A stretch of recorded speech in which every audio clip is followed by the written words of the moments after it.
The beaches are beautiful, the sun is out, the season is here. But hotel rooms? They are empty. Welcome to Trinidad and Tobago, and that too during peak season. Christmas week, normally sold out, normally overflowing. This year, something is wrong. You're watching Times XP.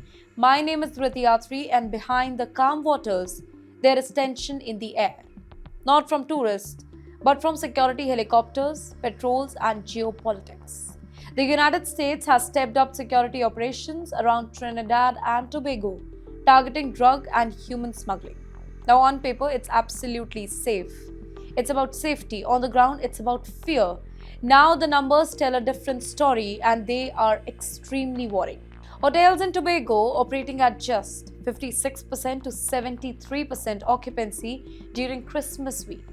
Now, let that sink in. In a normal year, this particular island, it would be at 100% capacity.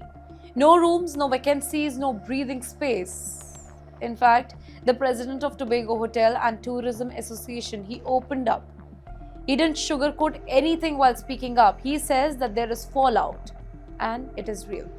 Now, here are the exact figures. December 24th, 56%. December 25th to 26th, 68%, 27, 70%, and December 28th, 78%. While 3 months ago, bookings were tracked much higher here.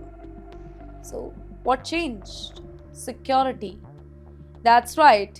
US military presence, increased patrol, regional tensions, and the shadow of the US-Venezuela standoff. Tourists see headlines, they don't see nuance. They see three words like military activity, drugs, trafficking, regional instability here, and they choose another island and not Trinidad and Tobago. In fact, Tobago House of Assembly Minority Leader, he sounds the alarm here. He warns that Tobago could be seen as an unsafe place, specifically during peak tourist season.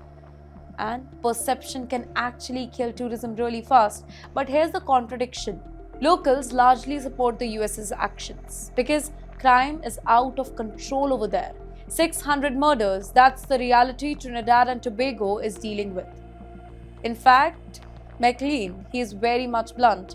We can't go on like this. In fact, he links the violence to organized crimes, the underworld, drug networks, gangs.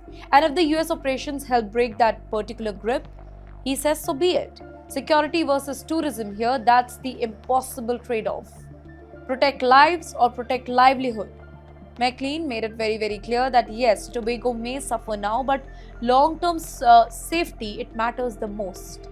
Still, the damage is visible. Put it very bluntly here, Tobago looks busy, the hotels are not. Why? Because visitors are staying elsewhere, villas, guest house, short-term rentals, places that don't show up in hotel occupancy data. Well, the illusion of crowds without the revenue and the fear it's not over. He also warned that if this continues for too long, the entire winter season could be lost. Just like last year, when state of emergency kept tourists stay away from this particular island.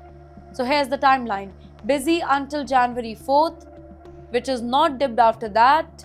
In fact, small recovery mid-January, but nothing like past season, right?